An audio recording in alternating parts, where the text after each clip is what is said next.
everybody. Welcome to BookEnds.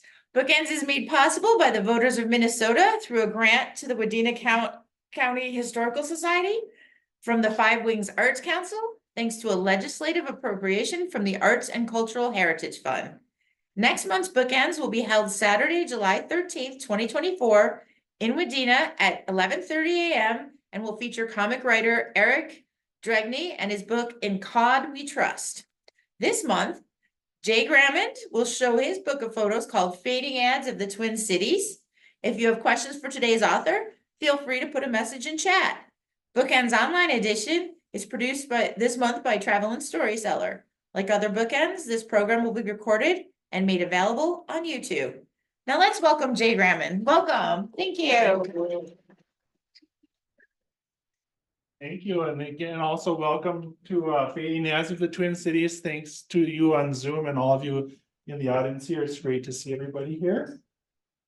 And again, a lot of these are listed already. Thank Lina, BookEnds group, which I'm assuming some of you are part of that group. Travel and Storyteller, New York Mills Regional Cultural Center, Five Wings Art Council, Wadena County Historical Society, Wadena City Library, and the Wadena Area Chamber of Commerce. So thanks to everybody that's involved in helping get this put together today. Today we're gonna talk about these few things here. Who I am and how did I get here to being an author. We're gonna feature certain signs that are in the book and some of the backgrounds from that. And then we'll have time, like was mentioned, for question and answers at the end. You want to sit here? So there I am. I'm from Princeton, Minnesota. Anybody know where that is? Not too far away, yeah. And I grew up in Gray Eagle, Minnesota, which is how many know where that is? Oh, bonus points, good. Little town. I grew up there and moved away and I've lived all over the state since then. I was up in Duluth and the Twin Cities and Fergus Falls, and currently live in Princeton. And my wife and I are married just about 31 years this fall. We have two kids. Our son is a teacher at White Bear Lake High School, and our daughter is going to be a junior this fall at Princeton High School. In this past school year, we hosted an exchange student from Italy, and he just left. So that was an interesting experience for us. Some of the things that I'm interested in, you can see listed there, just photography, obviously, but I'm also a big history buff. Some of us have talked about that ahead of time. I'm an adventure seeker. And of course, self-employed, which I'll go into that story in a second.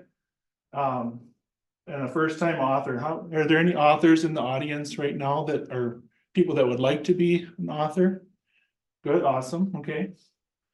And I love lifelong learning, so I'm always learning new things about lots of these items.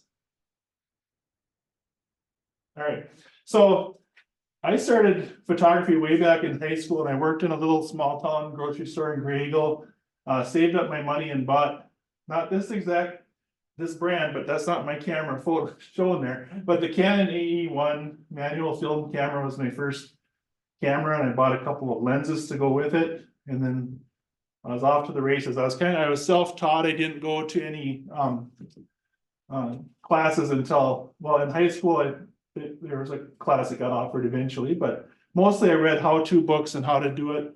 I studied other photographers to see how they, at the time I was really into sports. So does anybody recognize the name Walter Eos? He was a big sports photographer for Olympics and stuff. But I would study his books and see what kind of angles he was doing. I even would study, my brother and I collected baseball cards and sports cards, and I was nerdy enough about it that I would study the photographer's work on the cards, not necessarily who the person was, but the poses that they did and the action shots and whatnot. So that kind of got me going there. In college in Fergus Falls, I started to take pictures of the athletes and sold prints to the athletes and their parents of action shots. And that kind of started that business part of it. I did all the different sports at Fergus Falls. When I look back at those now, of course it was film.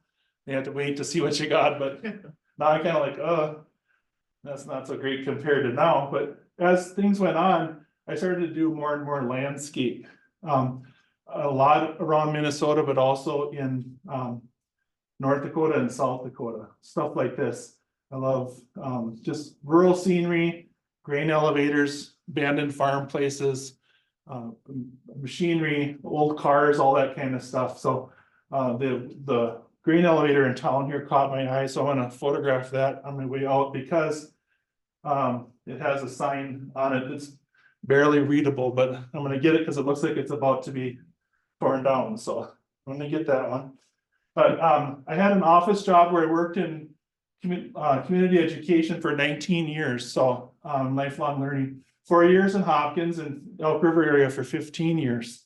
And so in that time, I developed all kinds of statewide and nationwide networks, going to conferences and stuff, building my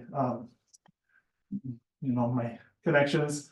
And then I was getting awards and I loved my job and what I was doing. I did a World War II history series for 13 years where we had a veteran from or someone from that area or era come in once a month for all that time. So, and then I also had a special lifelong learning program for people 55 and older that was pretty successful. But something was still, I had all this success going on and something was still nagging at me with the photography because I was doing that at the same time.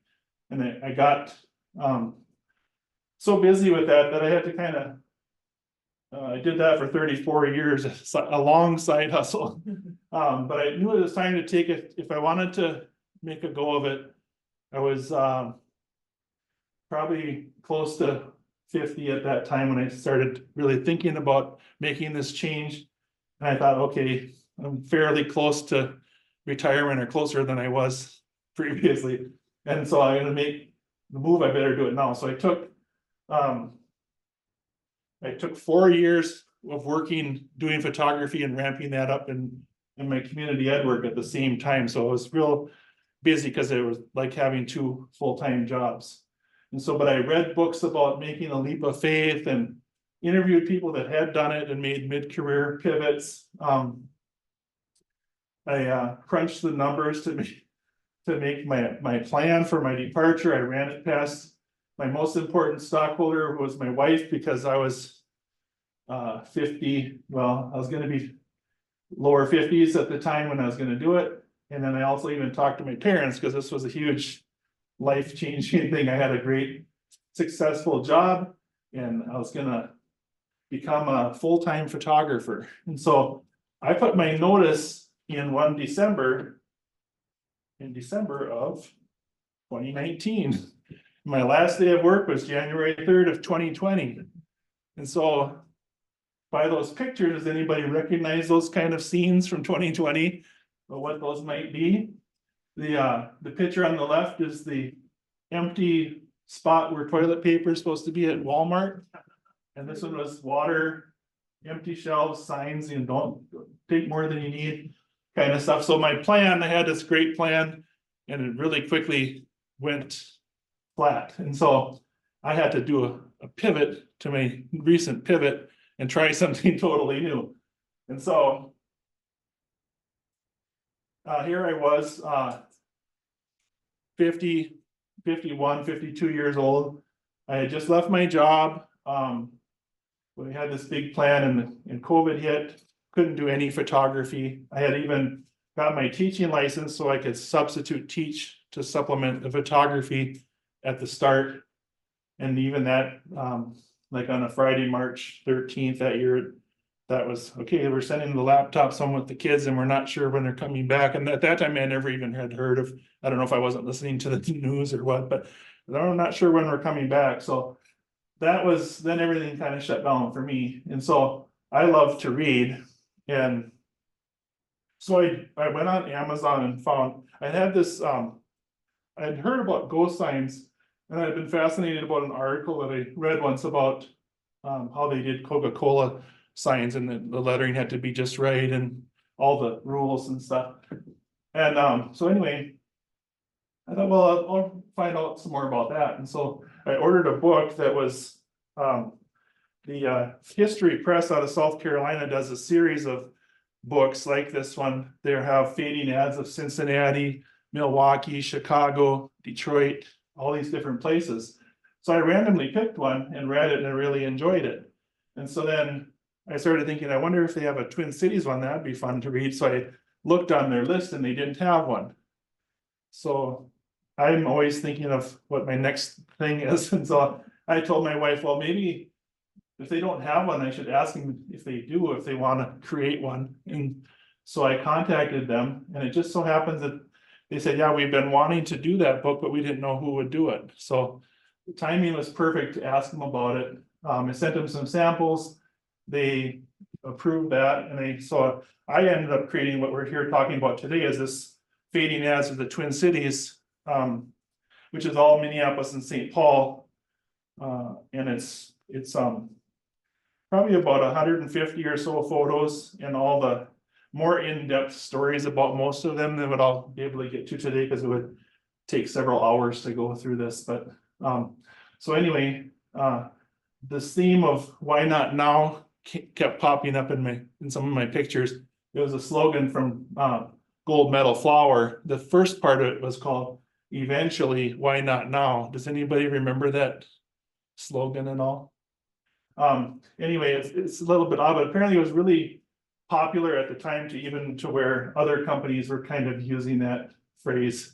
So I thought, for me, with all that was going on, why not become a first-time author almost in my mid-50s? So that's where that came from. An interesting thing about this is that I was down in Twin Cities at the state fairgrounds, and they had like a Minnesota book festival kind of thing, and they had first-time authors invited in, and they wanted me to come in and do a promo and sit at a table and talk to people about the book. And while I was sitting at my table, nobody was coming to talk to me.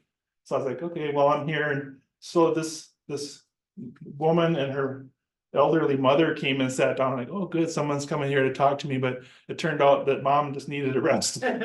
But the interesting thing about that is that as we were talking, the daughter started asking me about my book. And it turns out I was showing her this, and well, no, we were just talking about it, and Gold Medal Flower is pretty prominent. It turns out that she was like the great granddaughter of Mr. Washburn that started Gold Medal Flower. So really odd that happened. So that was an interesting thing. And that was from their slogan. So then I showed her some pictures and stuff. So ghost signs, does everybody know what those are or not really? So I'll explain. They're the advertisements painted on brick walls primarily, that are mostly are from the 1800s, mid 1800s to early 1900s, and they're kind of fading away unless they've been repainted.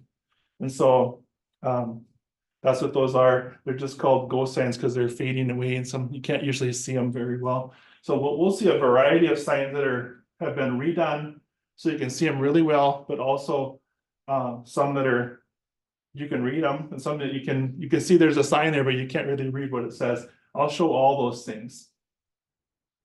And we're going to look at, I had to decide when I was creating this book, how to organize the chapters and what they're talking about. So it kind of became apparent that down in the warehouse district, there's a lot of agricultural stuff, which if you go, Minneapolis down in that area, it doesn't seem like there would be agricultural stuff, because right now it's all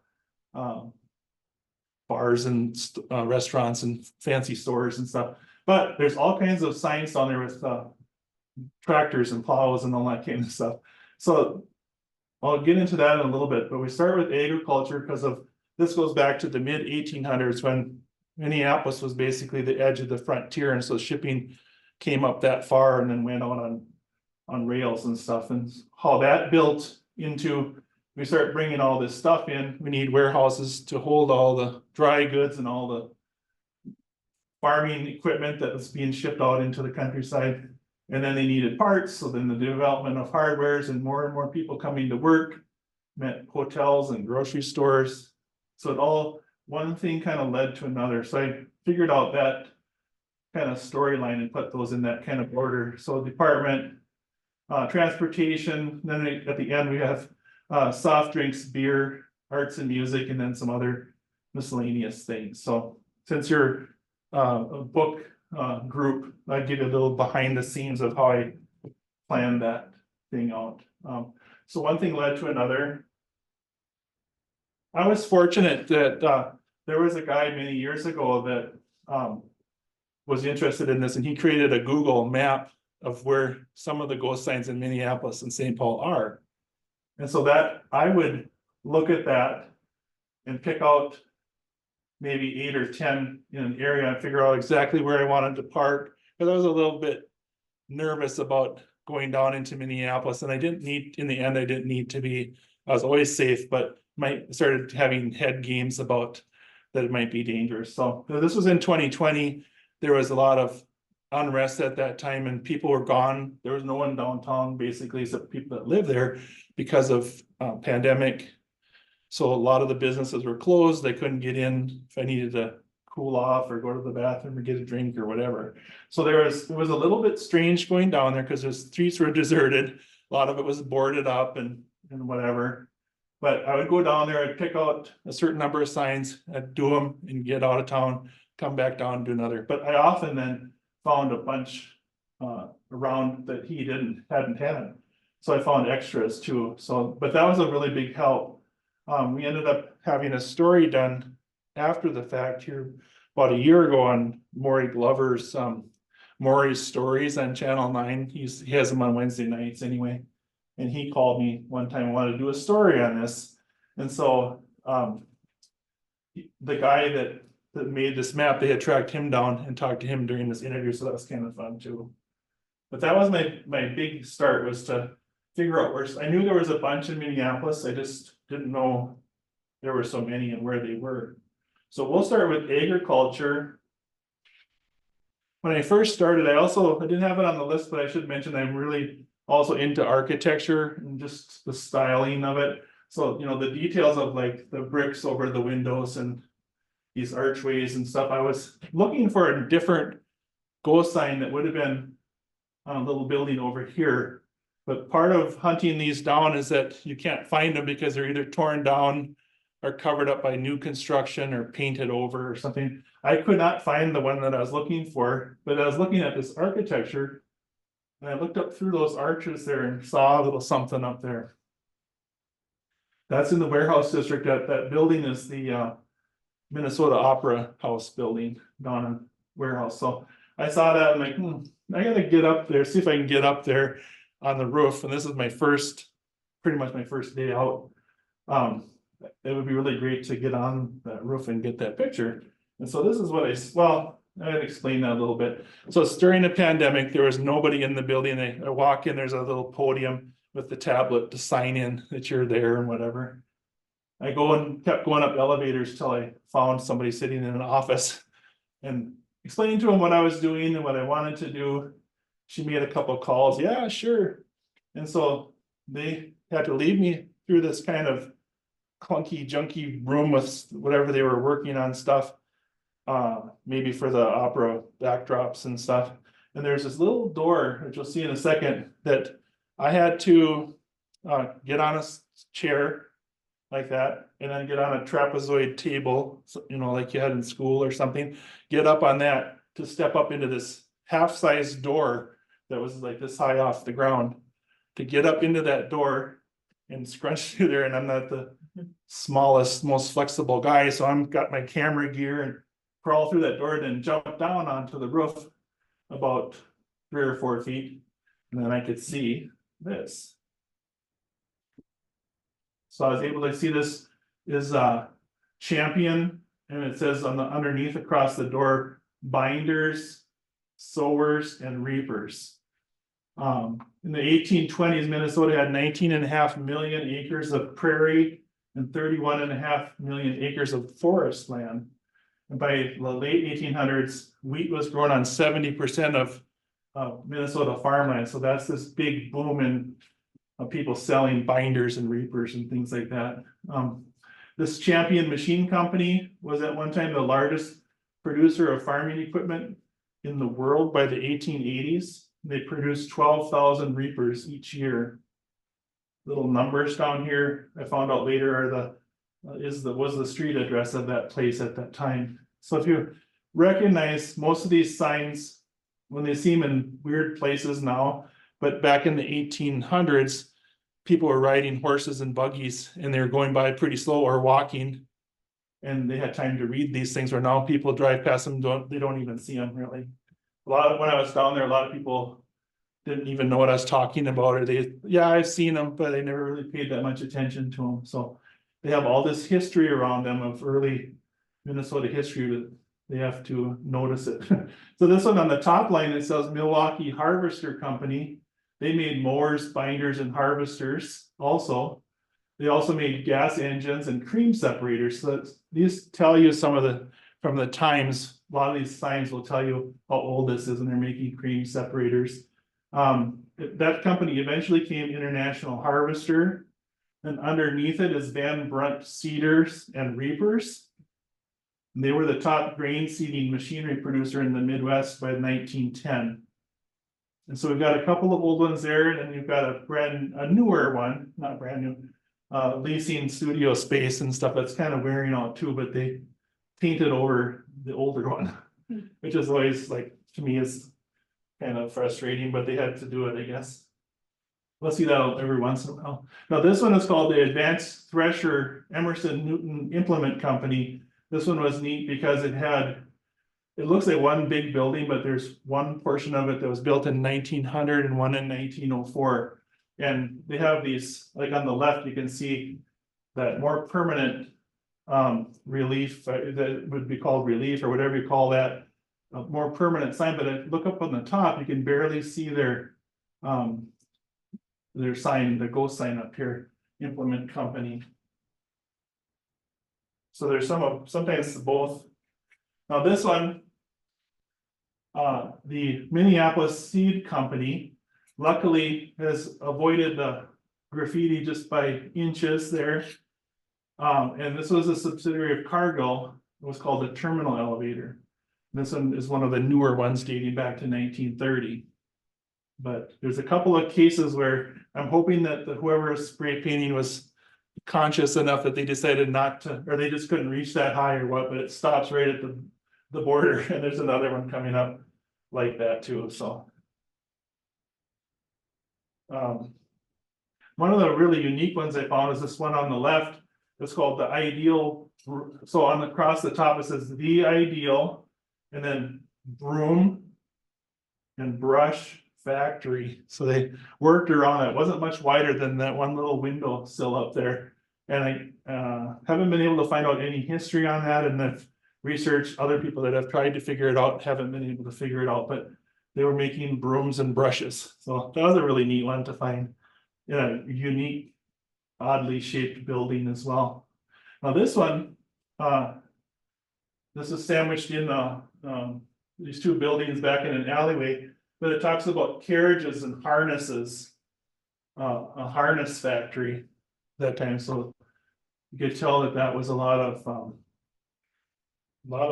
carriages and horse and buggy stuff going on back in those days. This one is the Schurmeyer Wagon Company. They obviously repainted that one, but that one was founded in the 1850s by these two guys from Germany, and they made wagons, sleighs, and carriages. So that's kind of neat, just sleighs. And when I do these presentations, I like to add in some history because I like history so much, and so you'll see some of that. They had a cousin that had the largest tailoring firm in St. Paul during the Civil War era, and also one of the guys, John, he became a stockholder in the Great Northern Railroad, and so he also had a railroad depot named after him, or station named after him somewhere out in North Dakota. So a lot of interesting stories and behind the scenes things with this family in particular that I go into here. Just lots of different stories. So all this agriculture, and that led to other industries like I mentioned. This is Diamond Iron Works Manufacturing. There's some signs on top of signs here, but you can see how long that one is. That was founded in 1885. They're a company that kept switching with the times. They started making sawmills to cut that lumber that we were talking about, all the trees that were everywhere. And then they started making granite polishing equipment because of all the new construction and people that were making granite pillars and floors and all that stuff. And then they started making tractors in the early 1900s. They made these different ones, the American, the Diamond Junior, and the Sword oil gas machine in the early 1900s. Anybody recognize any of those tractor names?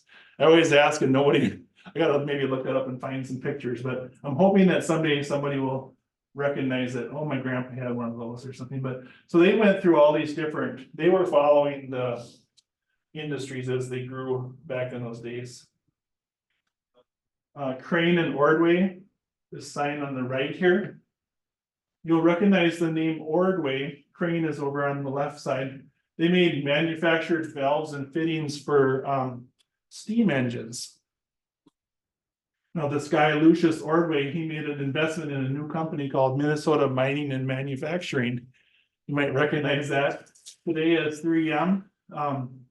He also had some pretty famous friends. He was friends with Cass Gilbert, who designed his home. Cass Gilbert also designed the state capitol building in Minnesota.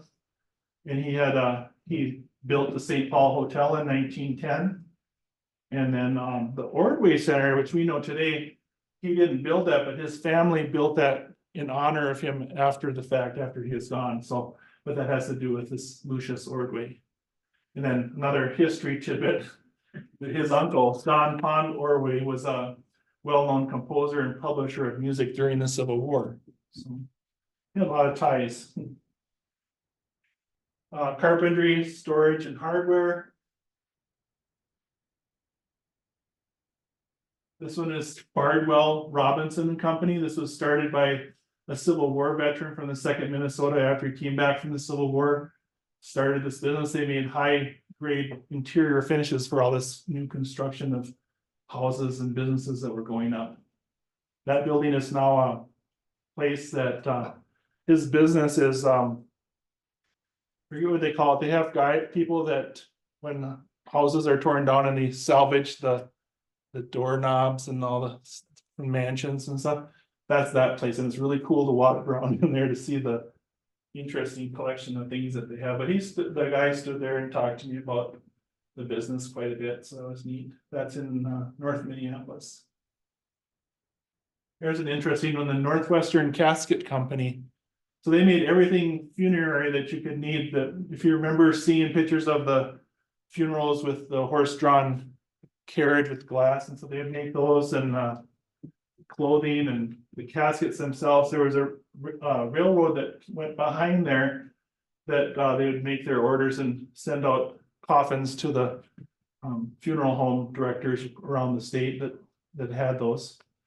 But that's now known as the Casket Arts Building, and it's really near it's in the Arts District. So this is all like artists built lofts and stuff. And it's right near the Northrop King building. If you're aware of that, it's the huge seed company, but that's all artist studios and lofts now, a couple blocks behind there. Cameron's transfer and storage. You'll start to notice that this one, yeah, fireproof storage. Because before this, all the storage places were built out of wood and they lost a lot of stuff from fires. So you'll start seeing things saying fireproof all over on these brick storage places. But there's Cameron transfer and storage warehousing. I took it to show the new modern housing behind it and the contrast there. Another big one that I came across, Boyd's Fireproof Warehouse. Another fireproof mention, but there's a huge building there. Gardner Hardware Company. This must have been like I don't know if this is a back entrance or what, but this sign is really peeling away. The business started in 1884 and went all the way till 2015. This maybe was the shipping and receiving door at one time.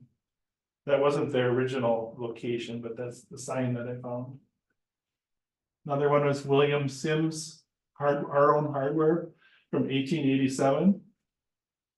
It mentioned in the research that the only other stores there at that time were a feed store, a railway depot, and a livery stable. And the streets were full of horses and buggies again. So that's shows that history again. One of the newer ones in 1954 up on top, Walnut Ace Hardware.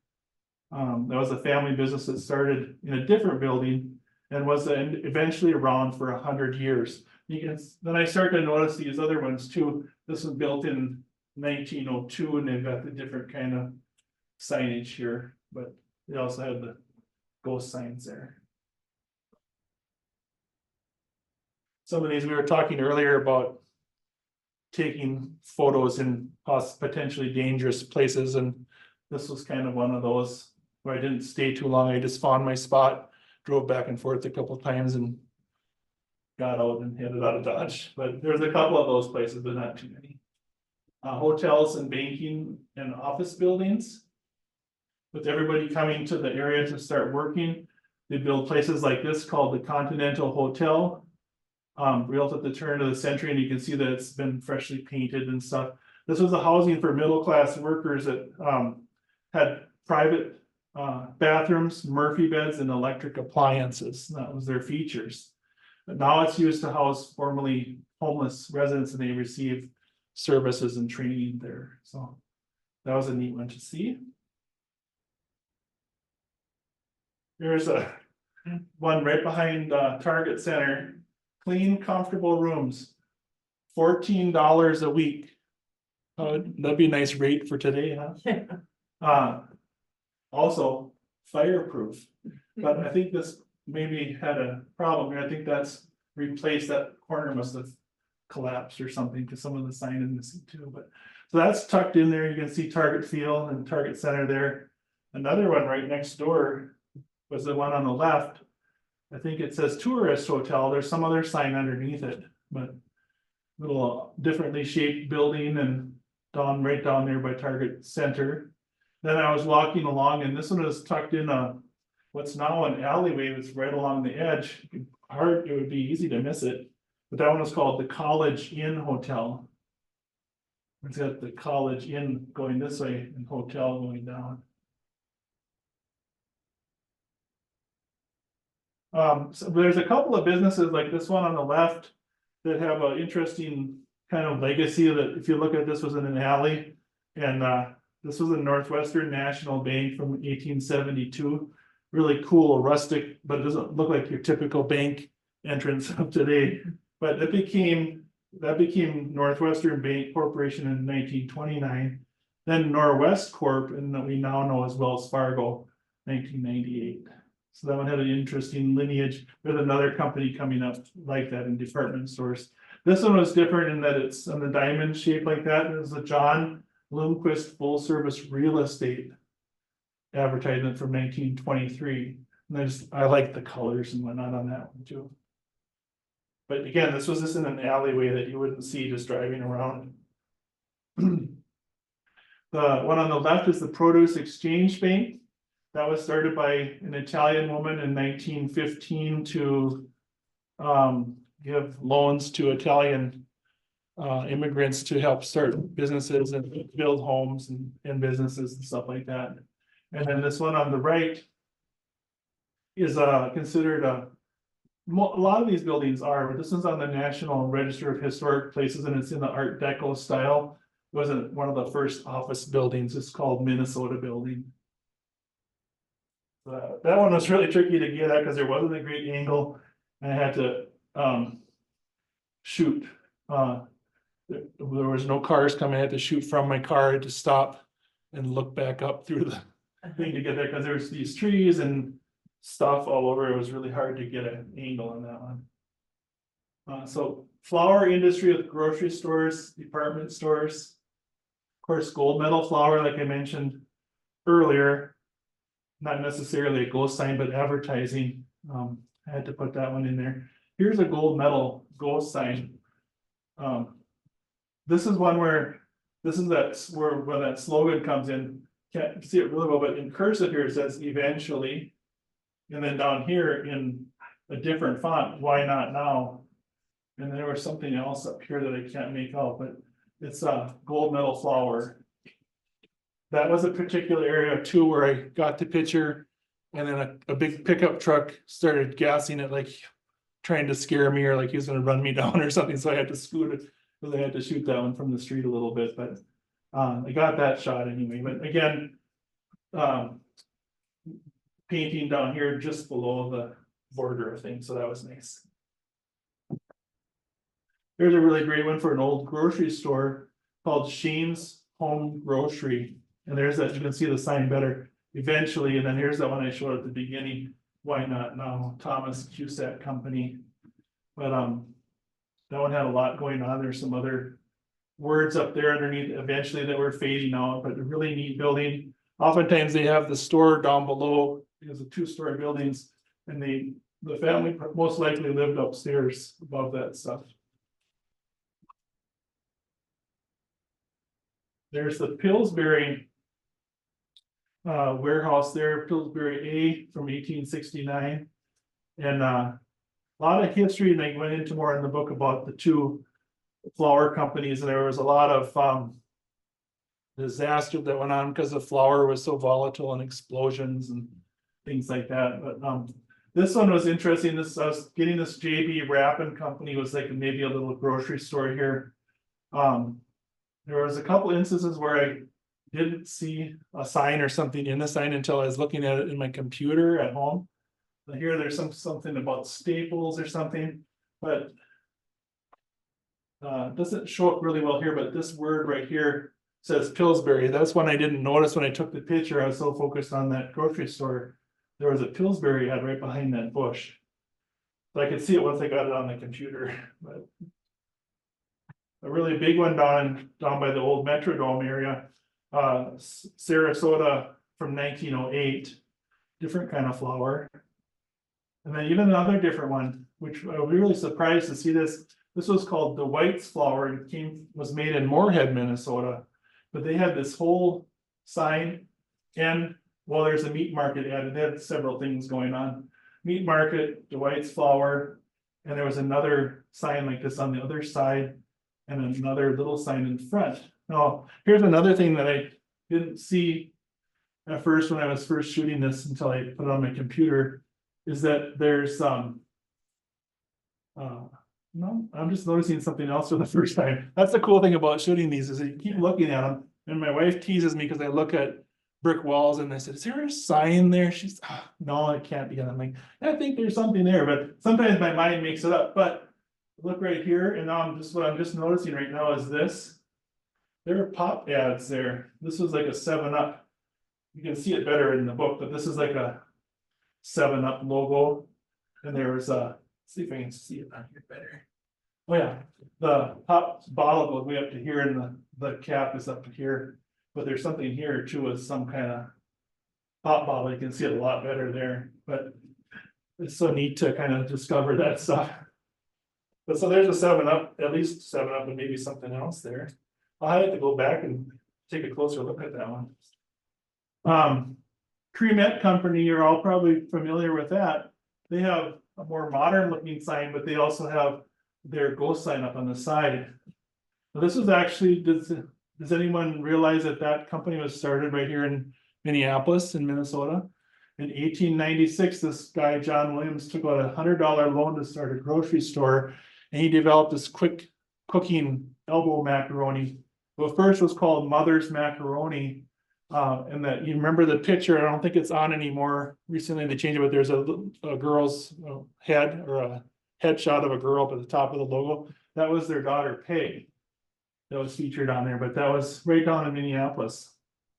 So that was neat. And then this Powers Dry Good Company is another one that had a big legacy.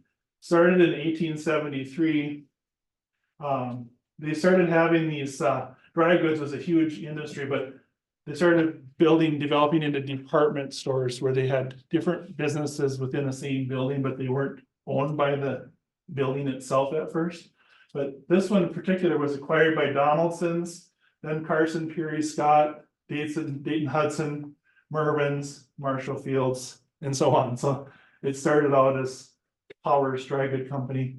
Now, when I published my book and gave a copy to my mother-in-law, she was looking through it and she saw that picture and she says, "Hey, my sister used to work there." So that was kind of a neat connection. I didn't know that at the time, but that was fun. J.H. Allen, this is over in St. Paul. That one on the right, there's lots of windows and stuff cutting into it, but that was one where they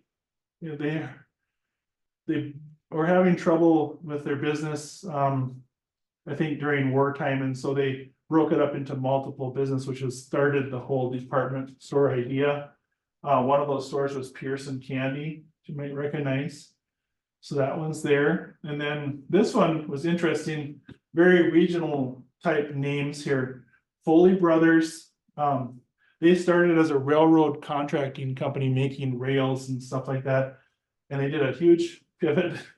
In the 1880s, they became a grocery wholesaler from railroad stuff. So sort of tied because of the shipping, but they had these neat names like Fort Snelling brand and Gopher brand, pure food products. This sign is in St. Paul. Has anybody ever been to the St. Paul Farmers Market down in St. Paul? That's right there anyway. That's on the opposite corner. And there was a bar type place on the corner, and it was so hot I needed to get some Diet Coke or something. So I went in there and asked them about the sign, and that was a case where they didn't know. Yeah, I park over there and I see it every day, but I don't know anything about it, or didn't even know it was there. So there's a really cool sign there on the kitty corner from their business that people hustle and bustle don't really pay any attention to. So there's another JB wrap that's from earlier. And this one was on the front of that Dwight flour. This had this meat. Eschbach Meats had a big bowl or something on the front. Meats. Dayton's University store, 1920. They decided to put a air conditioner right in the middle of that one. But you can still see most of it. And then Freeman's Department Store, 1917. This one was hard to find because I knew it was by this building, but it was all fenced off like this. And it was on the back side of how I was driving around the block like this. So it was always over my shoulder this way. So I just couldn't spot it because I was watching traffic also. So eventually I pulled off on that corner and then I saw, oh, there it is. That was a tricky one to find, but that has an interesting story as far as the local department store for people that lived in that area. This one is called Butwinnink's. It started right during the Great Depression. They were famous for their largest toy department in the Twin Cities, and there's stories in the book about how the owner of that was real kind to people during the Depression. People would come in and want to get toys for their kids at Christmas, but they couldn't afford it, of course, and he would write it on the tab or whatever, and most of it never got repaid. But there's stories about that they found. Actually, when I presented this down in the city once at a senior living, some of the people, oh, I remember Butwinnink's, and they'd go there all the time or whatever, so that was fun.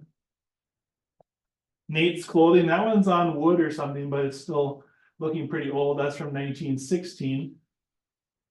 Back in those days when they were working down there, everyone was dressed fully in suits and dresses and that kind of stuff, versus they talked about how as time went by, the area became more nightclubs and then got much more casual and whatnot down there. So their business suffered at that time. But this one, like the 7-Up bottles earlier, I didn't see. This one was really embarrassing to me because I didn't see this at first, the overalls.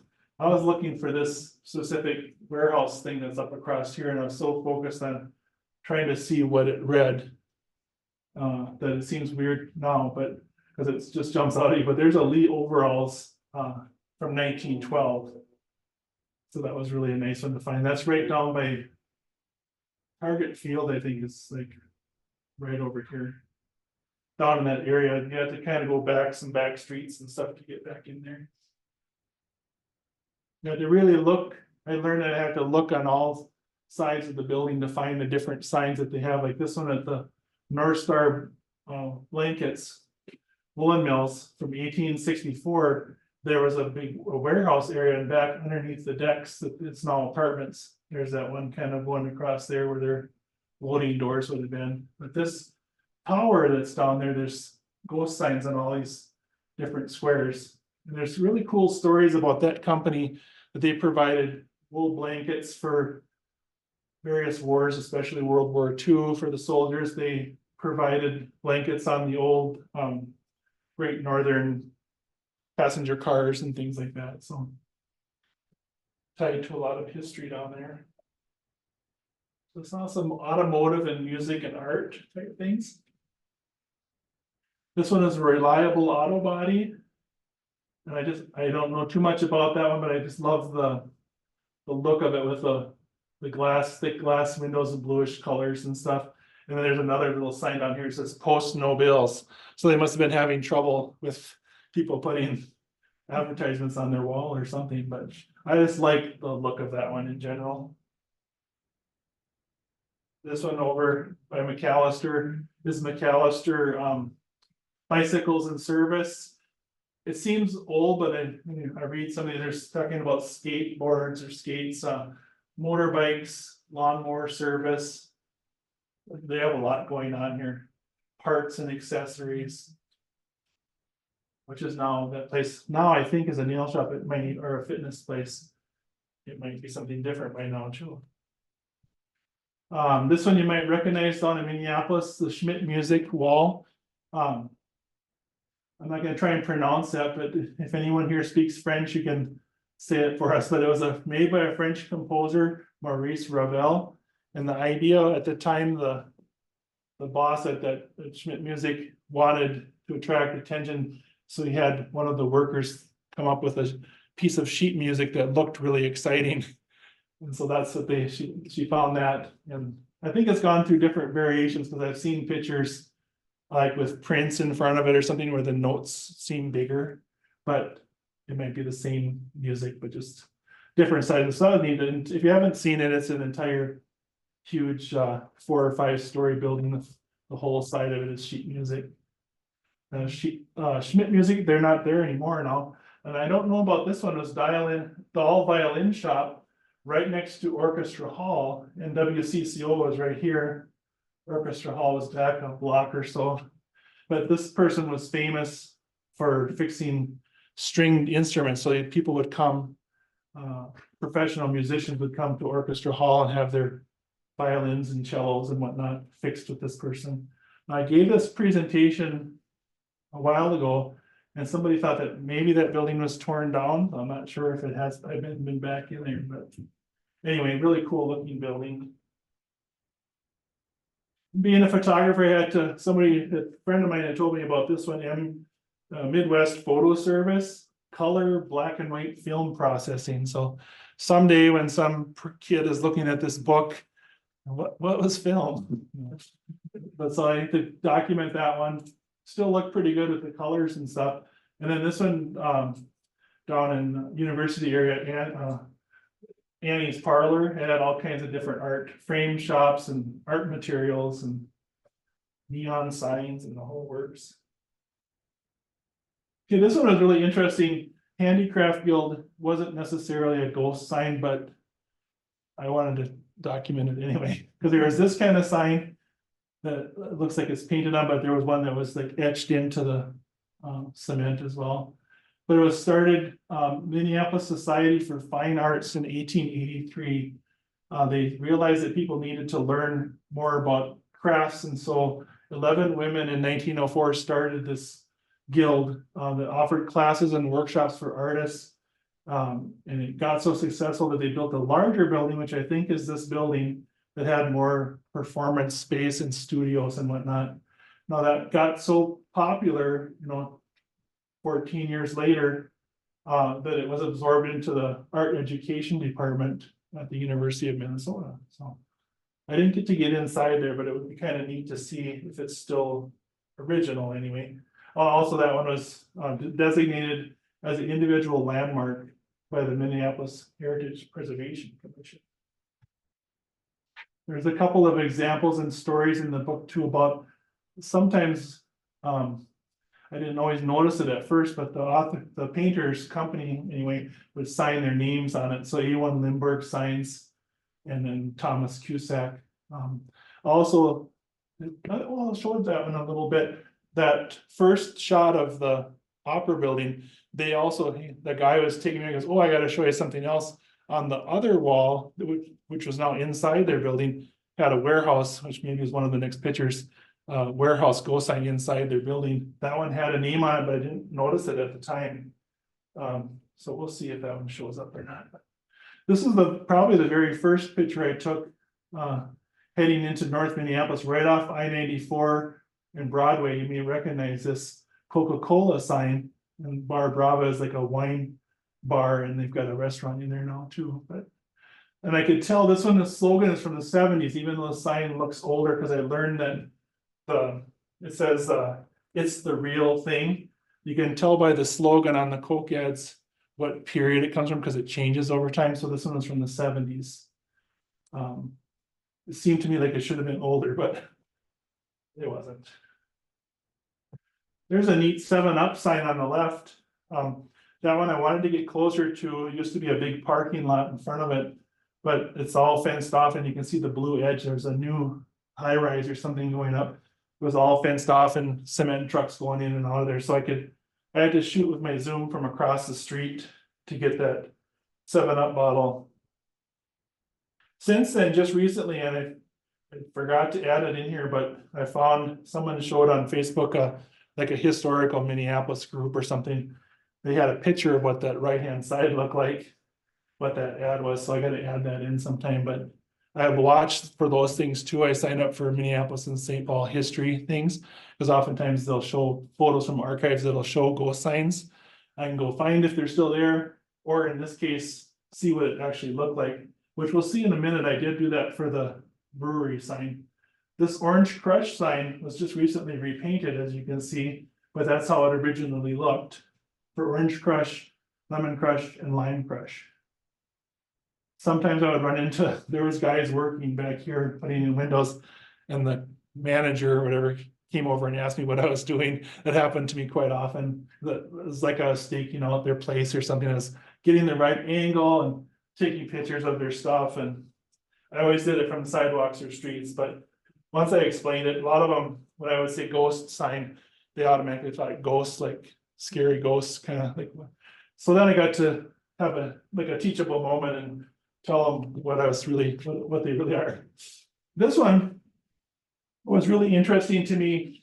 Dad's root beer, and you can, if you look really close, you can see it's a bottle cap, and you can see the edges like a bottle cap would have around there, but covered up by a new sign. But this one was exciting to me because my son came out and helped me find signs the first time, like the Coke sign, and there's something called Reddit. That's like a social media thing. Anyway, he was on there quite a bit. And so he posted that we were doing this and asked people to send if they had information on where they've seen these, in case there's some that we didn't know about. Well, this was one of them. So that was really neat that came out. I made a list of all the ones that he had over 100 responses. And so I found the ones that I didn't have. This was one of them, Dad's root beer. And it turns out that my dad was an educator. During the summer, he drove beverage truck for New Ulm, for the brewery down there, and one of their products was Dad's root beer. So he'd bring that home once in a while. So I thought that was fun to find a Dad's root beer ad. And this one's pretty familiar. Not a ghost sign, but still advertising. Grain Belt beer. There's a spot, if you haven't got that shot at night, it's more safe than the one you were talking about, because there's all these paved trails, and right across the street is these real nice apartments and stuff. It's a really nice kept up area, but you can go right to the base of the bridge or even up on the bridge and shoot that. There's a newly repainted one for the Viking bar that they were featuring, that they had color TV and an honest beer flavor. So some of the beer back then must not have been real honest or something.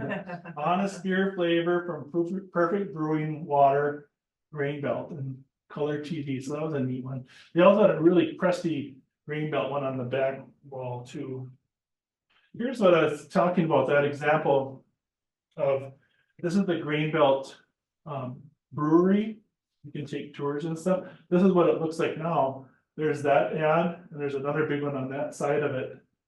And then on that Facebook page, history page, I found this is what it looked like. So then I could tell, because I could see the bottles on the left-hand side there, but I couldn't tell what all that other was. But now that I can see the fountain and the beer bottles and stuff on there, so that was fun to kind of figure that out, what it used to look like. Some other beer, Schmidt Brewing Factory down in St. Paul. There are several signs down there. One on an old building again here, it's like a little store with housing up on top. This one was interesting, had an older Schmidt beer sign underneath it. You can see cursive slanting up, that just says Schmidt beer going up that way. So not sure how old that one would have been, but that was really fun to find. One of my favorite ones is this one called Glick's Beer. This wasn't their factory, but it was just maybe a little grocery store or something, bar or something. But it was so neat in the details of the borders and the artwork, and can't see half of it because of the vines, but I thought that was pretty cool. Then we had some cigars. This is again, as we saw this grocery one earlier up above there. This is right by the St. Paul Saints Stadium over there. 10-cent cigars up there. And then this one, barely readable, but when I could see it in person, it was really rare. I think it's for male patch tobacco.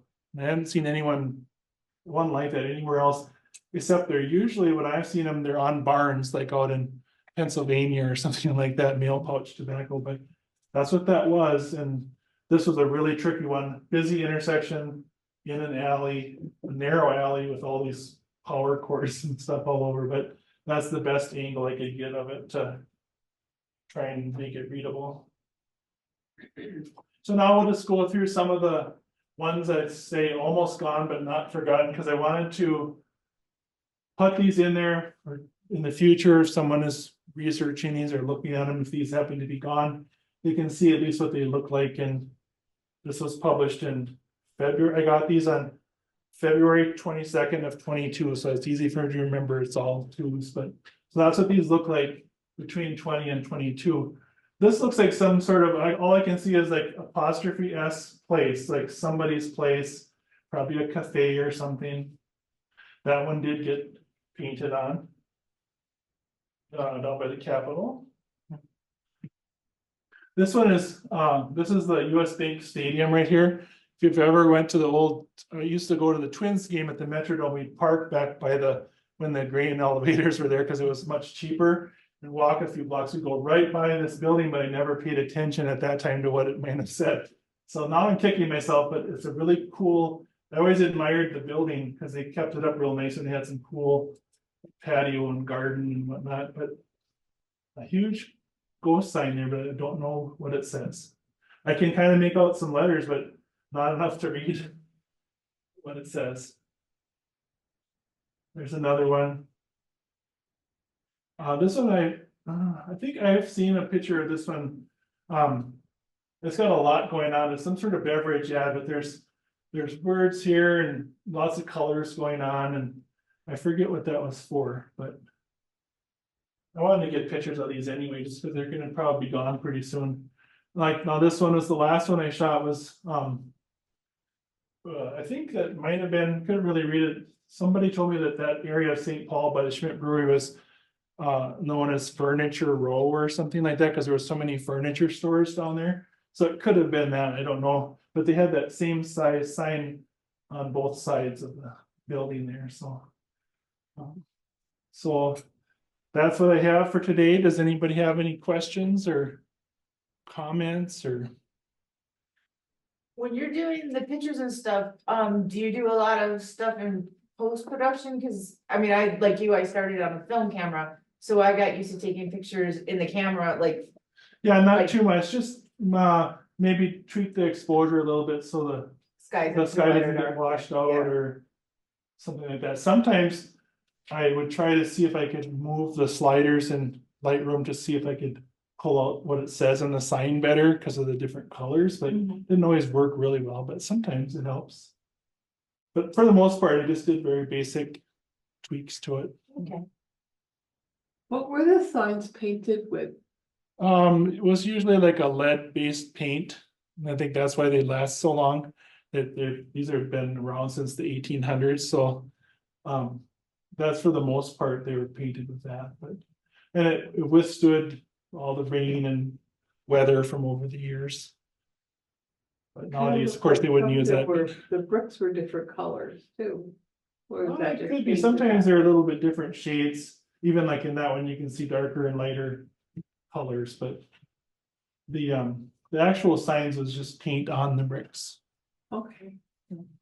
And did they have the right to just go paint on any building, or was this the people that own the Well, it building? would be, yeah, or it would have been paid like for that? commissioned or whatever from the owner. Cause usually it was something within the building, but it could have been something just in general advertising Yeah, beer or whatever, and then maybe they didn't sell beer like this one. That might not have been a bar, but it was a high visibility, like today's billboards or whatever. Wow. There's a neat thing that I just learned about in the guy that wrote, I think it's in Milwaukee, but somebody, a college or something in that town, one of their classes developed this program that you can take your phone. They looked at all the historical records of what these used to look like. So you can have an app and do a walking tour, and then you like hold it up to that, whatever that is there on the left, and it'll show you what it'll like artificially show you what it would have looked like back in the day. So that'd be a neat way to tour through here, but that was just in one town, but it'd be fun if they did it here sometime. Or if it ever gets developed to where you could have different cities put in, but it takes a lot of research and to create the app, I'm sure. To color it and all that kind of stuff. But yeah, I mean, there might be pictures, right, existing from. Yeah, the most days likely. through the. that's where I found a lot of them on that, because it's like the people pull them from historical societies and put them on Facebook, and then they go, oh, that's that one, like the Grain Belt Brewery sign. I hadn't seen that one before, so. I always keep my eye open for those, or for new, if I recognize the building, I'll save it and see if I go by there, if I can see it later or something. But so many buildings are also covered up. There was one, or the signs were covered up. There was one where I was walking around back and forth, and the owner came on, was questioning me what I was doing. That probably looked like I was casing it, and I'm like, there's a ghost sign, there's supposed to be a ghost sign here, and he was one that he didn't know what that meant. So I had to explain it, and as soon as I did, oh, that's there. They had a brand new high rise that went right up and built right touching the other building straight up, so it covered it forever or until, but so that one was gone. So I was in the right place, but it was just covered up. And a lot of times buildings were torn down or painted over, something like that. So I found whatever I could, and even since I've done this now, maybe some of them are gone, or sometimes they find new ones that a building falls down or gets torn down, and it It's something exposes else. something that was there, it's perfectly preserved. Wow. So, yeah, That's cool. I've been wondering if there's any in town here. The buildings are so close together. As I drove through, I'd have to almost walk around to see if there's something hidden somewhere. I've seen stuff around town. Yeah. I've been here. I know in Royalton, that place where we had the burgers, right? They have some ghost signs on the outside. So if you're just taking 10 down towards the city. Yeah, I just went by there. Go by The there. holiday gas station, which is only 309 a gallon, right? Yeah, Right across the street, and it's good burgers too. It's a nice little bar or restaurant. And they have some stuff on the outside of, there's some old buildings in Royalton and old I have to stuff. swing It's through kind there. of, I mean, it's a quick town to drive through Yeah. on 10. But in that little area, there's just, I'll have to look, yeah. Yeah. When I do these talks and stuff and go all over, I also collect images of things that I'm interested in, like ghost signs, barn quilts, veteran memorials, different things that are on my list, and so as I go by them, I try and collect things. But And do you, when you're driving, do you stop to pull over if you see Oh, something? yeah. Yeah, yeah, all the time unless I'm, usually on the way home if I'm on a time budget to Yeah. get somewhere like today. 'Cause I'm gonna stop on the way home, get the Veteran Memorial here and the one in Staples. Now I'll probably swing into Royalton. cool. Gotta get them while I'm out and about now, then coming back to find them later. So was there any questions on the chat room online or? Nobody joined online. Thank you. Thank you Yeah. very Thank you much for so coming and talking. much. Wait, she's got some. About like the one where they had repainted it, Yeah, so. I mean, is that, I was like, then is it not real anymore? But otherwise, I think you should go and tell everybody that has those signs on their buildings. And Yeah. they should all repaint them so that repaint them, you yeah. don't lose them, but Well- is that, does that make them not as No, I think historical? it I just comes down to if people know have what the I money to do it and, Yeah, And you that can't kind of find thing. lead paint anymore. yeah, that's true. yeah, you'd have to use a different kind of paint. them. But from what I heard, that Orange Crush sign, that was authentic as far as they must have researched. They must have researched what it looked like from, That's what I mean, I think it seems like that would be a cool thing to do for, if you had one on your building, would be to go out Bring it there. back, and yeah. yeah, Bring it back, yeah. yeah, if I owned a building and had one of those, I would most likely do that. If it was cool enough like that one. I don't know, that's what I'm saying, then maybe everybody'd be like, well, big deal, I don't know. Well, it draws more attention too, because some of them, you say there's people when I was downtown St. Paul that. I would just sitting there having my Diet Coke and I would ask random, well, they were asking me what I was doing and. I'd explain it like, oh, yeah, I think there's one over there on such and such street, but. Everybody's busy, they don't pay attention to it or. You know, how many of them even knew that there was the cigarette or the cigar sign. in St. Paul or wherever that was, Yeah, you know. Like that, one of their yeah. 10-cent cigars or. So it's fun to come across and find the different things and I'm working on a follow-up book of ghost signs from everywhere but Minneapolis and St. Paul, so outstate Minnesota. So I just recently finished a library tour of the Arrowhead region. I was talking about barn quilt trails. And so I hit all the 23 different towns that I was able to find ghost signs, especially like Duluth and just there were certain towns that had a lot of them, Virginia. But so I found a bunch of ghost signs and a bunch of old neon signs and stuff that I like that I collect. So, Cool. so any other questions or? All right, well, Good, thank thanks. you. Thank you for coming. Yes, thank you.